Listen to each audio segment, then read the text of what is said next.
Invitado, amigo de esta casa, el doctor Carlos Estarellas Velázquez, en su calidad de internacionalista y abogado. Qué gusto que nos acompañes, mi querido Carlos. Bienvenido. Luisa, siempre es un placer estar aquí, poder conversar contigo y analizar los temas internacionales. Claro que sí, y bueno, algunos que tienen que ver entre lo nacional y lo internacional, como es en estos precisos momentos, mi querido Carlos, la situación del señor José Serrano, ex ministro del Interior, ex presidente de la Asamblea Nacional, quien estaba viviendo en los Estados Unidos desde el 2021. Aquí pues ha sido ya procesado, en el caso magnicidio, lo ha procesado una jueza aquí en el Ecuador, y también entendemos que se encuentra en calidad, no sé si de retenido, para decirlo con propiedad, por autoridades migratorias en Estados Unidos. En virtud de este escenario y apelando a tus conocimientos de abogado, pero también de internacionalista, quisiera que nos expliques un poco para entender cuál es la real situación, estado o condición en la que se encuentra el señor José Serrano, que dicho sea de paso, pues ahora, de acuerdo a declaraciones de la Revolución Ciudadana, ya ni lo conocen, nunca lo han visto en su vida. Luisa, la situación de él es bastante complicada. Estados Unidos lo ha retenido para investigaciones y de lo que conozco, existen pues una serie de denuncias contra él, básicamente de un ex asesor que trabajaba con él, que además se encuentra en los Estados Unidos, quien ha presentado a las autoridades norteamericanas todo ese número de denuncias contra el señor Serrano. Pero por otro lado, existe lo que tú también mencionabas, que ya una jueza lo ha, digamos, sindicado aquí en el país. Entonces, la situación de Serrano se complica mucho. Tengo entendido que él estaba solicitando un asilo o refugio, como lo llaman en los Estados Unidos, y que eso se va a complicar ante este tipo de denuncias. Lo tienen detenido y podrían darse una serie de circunstancias. Una de ellas, Luisa, podría ser la deportación. Es decir, lo podrían deportar al Ecuador. Ahora, esto a pesar de que la jueza no dictó orden de prisión preventiva mientras duran los 90 días de indagación y de investigación por el caso en el que ha sido procesado. Habida cuenta, sin embargo, de que la fiscal ha apelado esa decisión y está pidiendo la prisión preventiva. Sí, tengo entendido que la Fiscalía ha dicho que la jueza en ese sentido no ha actuado, digamos, de manera prolija, pero Estados Unidos, por cualquier situación anómala, irregular, puede deportar a alguien. Es decir, si yo llego y cometo un delito migratorio u otro tipo de delito, me pueden deportar. En el caso de Serrano, las implicaciones son mucho mayores. Como te decía, hay un ex asesor de él que ha presentado pruebas en contra de él. Entonces, por todas estas situaciones, Estados Unidos podría deportarlo. Ahora, independientemente si es que en esas pruebas que presenta el ex asesor hay delitos que tienen relación con los Estados Unidos, podrían no deportarlo e iniciarle acciones legales dentro de los Estados Unidos. Esto se tendrá que ver con la audiencia que tiene que realizarse y que hasta este momento, tengo entendido, no se ha realizado. Pasemos ahora a revisar temas del panorama mundial. Lo más actual es esta noticia que seguramente también ya has escuchado. Polonia denuncia que drones violaron repetidamente su espacio aéreo durante un ataque contra Ucrania. Esta es una información que ha sido ya recogida por los medios de comunicación. La OTAN informó que aviones militares de Países Bajos, Italia y Alemania ayudaron a Polonia a derribar drones rusos. Varsovia informó de 19 violaciones a su espacio aéreo tras una alerta de parte de Ucrania. Parece que las cosas se complican con Rusia y esas decisiones volátiles de Putin? Bueno, el mundo, Luis, está muy complicado, pero lo de Putin es algo terrible porque él es quien invadió a Ucrania y no quiere llegar a un acuerdo, porque para llegar a acuerdos hay que desistir de posiciones originales. Por supuesto. Y él quiere imponer su posición, con lo cual ahí es imposible cualquier tipo de negociación. Lo grave que señalas es que Polonia dice que esos drones han invadido el espacio aéreo de ese país. El espacio aéreo es parte de la soberanía de un Estado, por lo tanto Polonia está reclamando y además está pidiéndole a la Unión Europea que tome acciones. Además que no tenía vela en el entierro, porque no tenía nada que ver entre la disputa que ya lleva algún tiempo entre Rusia y Ucrania. Definitivamente, lo que pasa es que por la cercanía, Lo sé. ¿no?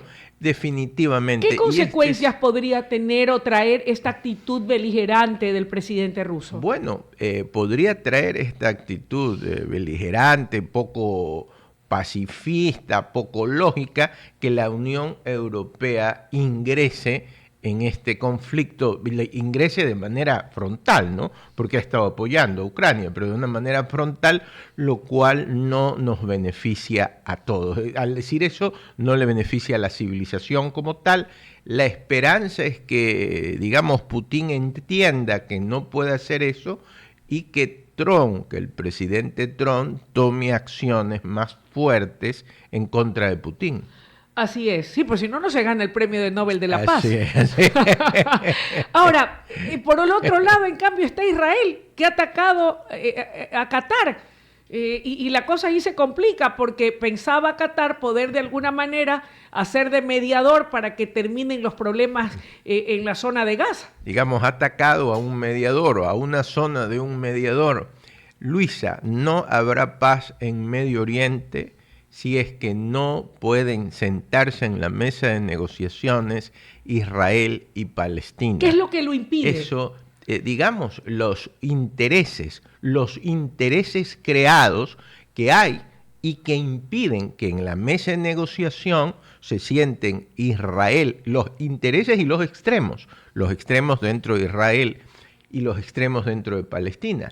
Pero si estos dos estados no se sientan en la mesa de negociaciones, no pueden hablar, esta zona de Medio Oriente siempre será convulsionada y continuarán esta sangre, estas muertes que se dan y que cada vez son peores. Entonces es necesario que el mundo en general, los organismos internacionales presionen a las dos partes para que pueda haber un diálogo mínimo que ya hace muchos años se dio y que lamentablemente no se cumplió. Entonces deben de sentarse y de confrontar para llegar a acuerdos, porque el conflicto no lleva a ningún acuerdo, sino que empeora la situación. ¿Cuáles son esos intereses? Un poco para tenerlos claros, porque me imagino que habrán ido variando en el tiempo, pero al día de hoy, ¿cuáles son esos intereses que han impedido que se puedan sentar y se puedan llegar a acuerdos mínimos por la paz? Bueno, en primer lugar, los extremistas, que los hay siempre. Los hay en Israel, los hay en Palestina y los hay en todos lados. Y en segundo lugar, los intereses bélicos, de vender armas, de crear caos, que también los hay. Entonces la aspiración es que puedan sentarse y llegar a un diálogo. La imposición no va a conseguir nada y necesariamente debe de haber una presión internacional con, digamos, gente o estados que puedan mediar para que puedan llegarse a acuerdos mínimos, que es lo que está pidiendo el mundo. Vamos ahora a Sudamérica. Brasil, oye, Brasil, la Corte de Brasil deja a Jair Bolsonaro al filo de una condena por golpismo, en lo que ha sabido o se ha llamado ahora como un juicio histórico en Brasil. ¿Qué es lo que está pasando en Brasil? ¿Crees que finalmente logre el expresidente de Brasil una absolución o va a ser condenado? Querida Luisa, en América Latina hay también esos extremos que lo podremos ver país por país. Qué pena que Brasil tenga que escoger entre dos extremos, entre Lula, que es un extremo, y Bolsonaro, que es otro extremo. Ojalá el sentido común renazca en Brasil. Ahora, que Bolsonaro quiso dar un golpe de Estado es obvio. Quizás las acciones que se están tomando en contra de Bolsonaro son extremas, pero hay cosas que son evidentes. Y estos dos extremos, entre la extrema izquierda y la extrema de derecha en Brasil, son negativos, porque si tú me preguntas, ninguno de los dos son buenos. Yo no creo ni que Lula sea un gran estadista, como no creo que Bolsonaro tampoco lo sea. Qué pena que Brasil, que es un país tan grande, tan importante para América Latina, tenga a estos dos tipos de líderes. El bolsonarismo, dice, está presionando por un eventual perdón legislativo para su líder. Sin embargo, los jueces que tienen a su cargo este proceso en contra del expresidente de Brasil señalan que los delitos por los que está siendo juzgado, entre ellos golpe de Estado, hasta intento de asesinato que dicen que no se pudo consumar finalmente, pero que no son susceptibles de una amnistía. No conozco la ley interna en el Brasil, digamos, si los jueces lo dicen, a veces es mejor perdonar. La amnistía significa olvidar entre esos odios que hay hoy entre Lula y Bolsonaro. Pero que lamentablemente América Latina está ahorita en extremos y que eso es lo que hace daño, porque pasamos de un extremo a otro extremo y lo que hace América Latina tiene lamentablemente escasos líderes que son los que se proyectan y que además se identifican con los intereses nacionales. Hoy estos pseudos líderes tienen sus pseudos intereses o intereses partidistas haciéndole daño a sus estados. Qué lástima. ¿Qué está pasando en Argentina? El hombre de la motosierra eléctrica finalmente le serrucharon el piso ahí en las elecciones en Argentina y vemos cómo el peronismo logra ganar ampliamente en estas elecciones seccionales allá en Argentina, dejándolo un poco mal parado, pero sin embargo el hombre dice que va a ir con todo, con todas las reformas y con todo lo que ha aplicado. ¿A qué se debe o a qué atribuir esta derrota de Milei en Argentina? Lo mismo que comentábamos, Luisa, el problema es que si llegas a un extremo, llegas a situaciones que no piensas. Milei es el resultado de un extremo, de un robo descarado y un desgobierno de los Kirchner. Pero al llegar no ha podido, digamos, dirigir a la Argentina hacia adelante, solo quieren gobernar con sus agnados o connados, atacan a los medios de comunicación y hay ciertos actos de corrupción que Milei, no de él, pero sí de un círculo muy cercano, hablan de una hermana de que debería cortarlo. Y que sean aclarados o transparentados. Claro, lo importante sería que Milei tome las medidas conducentes para que Argentina no va a caer al otro extremo, que es los Kirchner. Es verdad, Luisa, que la elección solo ha sido en Buenos Aires, sí, que es un sector, sí, pero Buenos Aires es un sector importante, como tú conoces, porque toda la población en Argentina se centra como una cabeza grande, digamos, en Buenos Aires. Claro. Entonces, ojalá, y esperemos que así sea, Milei se dé cuenta, haga los cambios necesarios, no se gobierne solo un extremo y que se gobierne para todos. Eso es importante. Sobre todo, y muchos están cuestionando la dureza de sus medidas económicas, además de que a lo mejor pues en contra de él el riesgo país dicen que ha subido a más de 1.000 puntos en Argentina, que el peso argentino ahora ya cambiado a dólares ya está en 50 pesos un dólar. Y esto sumado a que acciones de las empresas argentinas que se negocian en Wall Street no han logrado alcanzar buenos valores y todo apuntaría a indicar que además de los temas de corrupción, también el asunto va por allí, en el tema de la dureza de sus medidas económicas que no estaría dando los resultados que el pueblo espera. Sí, un estadista es el que se identifica con lo que necesita el pueblo. Aspiremos que Milei se convierta en un estadista y no solo sea el líder, digamos, de la motosierra, sino que se convierta en ese estadista, porque lo peor que le puede pasar a Argentina es pues el desbarajuste del gobierno de Milei y que vuelvan a ganar los Kirchner, que han tenido actos de corrupción, digamos, visibles. Por supuesto. Ojalá que Argentina corra una mejor suerte. Lo ideal sería cambiar, digamos, llamar en otros países se llama hasta una cohabitación democrática, llamar a la oposición, a lo mejor llegar a acuerdos.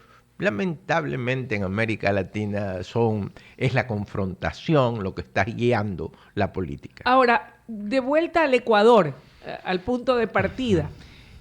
Recientemente estuvo aquí en nuestro país el secretario de Estado norteamericano, el señor Marco Rubio, y entre otros temas, algo que pues ha sido visto con buenos ojos, quisiera tu opinión respecto de esta visita, los temas que se abordaron y los resultados que al final del día hay para nuestro país. ¿Tú crees que esta visita puede traer beneficios importantes para el Ecuador? ¿En qué medida y en qué tiempos o plazos? Mira, en este país le gusta a todo el mundo criticar, entonces nunca le gusta señalar lo positivo. ¿Cómo no? Yo creo que hay que señalar lo positivo. Por supuesto. La visita del secretario de Estado es importante.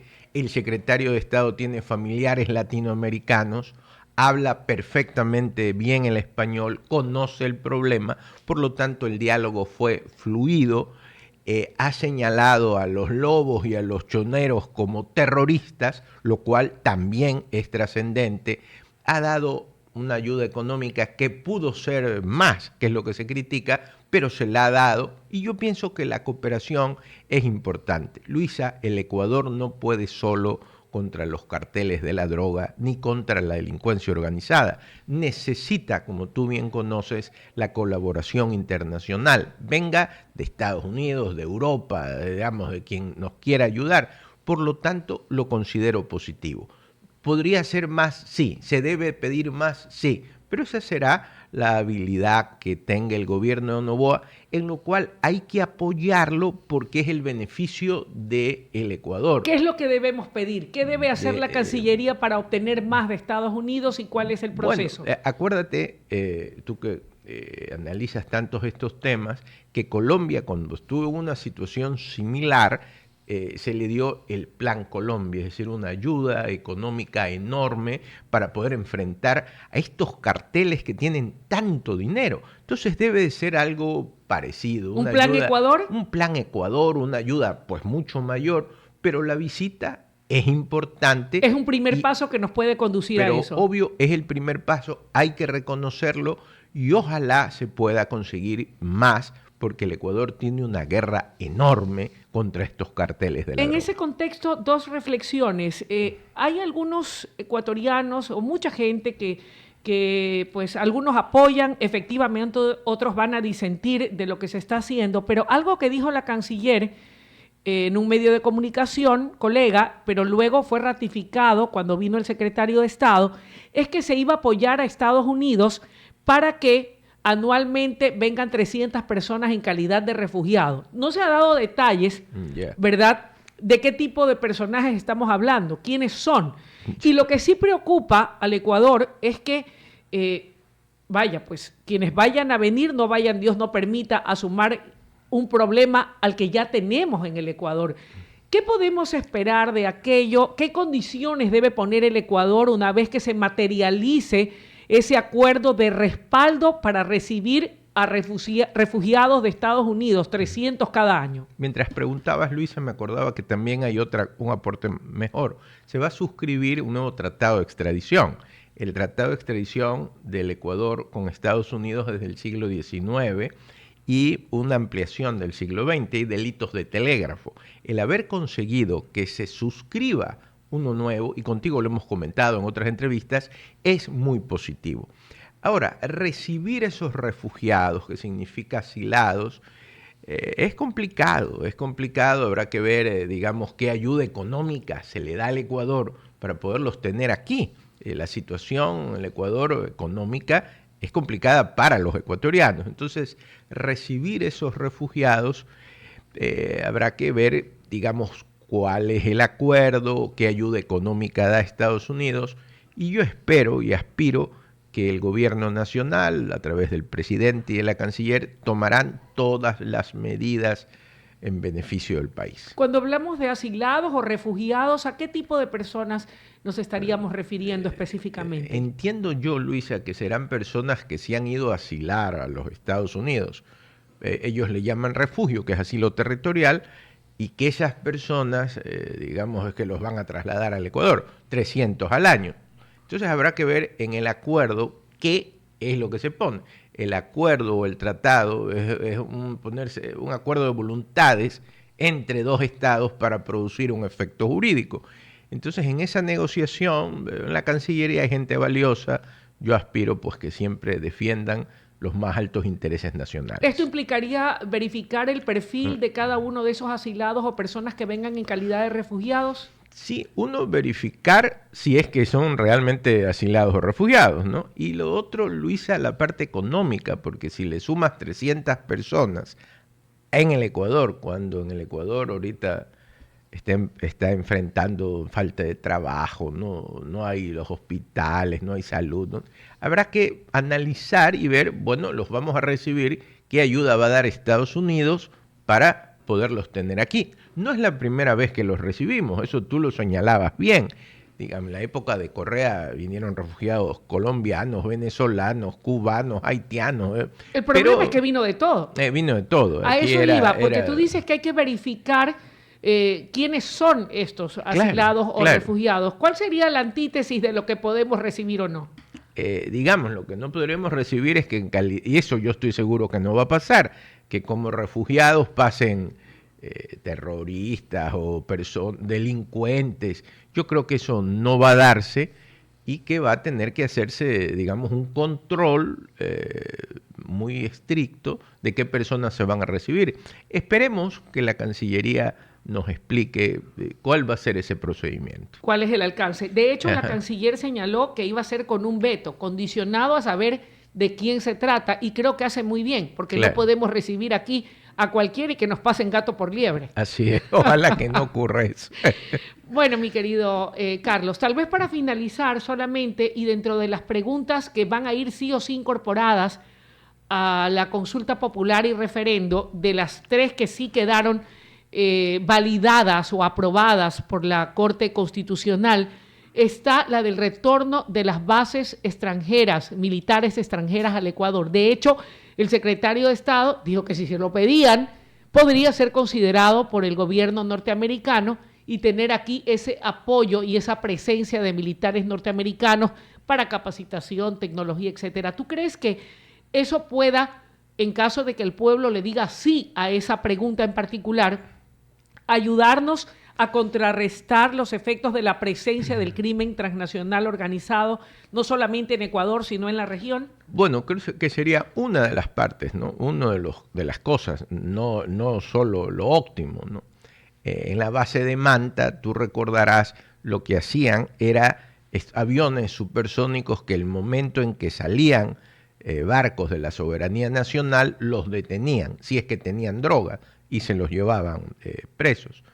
Esperemos que sirva, esperemos que el pueblo, digamos, decida, vote y que se abra la posibilidad a este tipo de bases que vengan a ayudar en un momento tan difícil que tiene el Ecuador como es esta guerra contra los carteles de las drogas. Carlos, muchísimas gracias por tu presencia, por la deferencia que tienes para con nosotros, para venir de manera presencial aquí en nuestros estudios, y sabes que eres siempre bienvenido. Esta es tu casa. Gracias por tus valiosas opiniones y comentarios. Gracias, Luisa. Un fuerte abrazo. Bien, amigos, y de esta manera vamos a poner punto final a la presente entrega informativa, agradeciéndoles también a ustedes la compañía. Sigan junto a la programación de WQ Radio, es la mejor. Y por supuesto, con esta servidora será Dios mediante hasta el día de mañana a las 6:30 en punto AM. Un abrazo fuerte.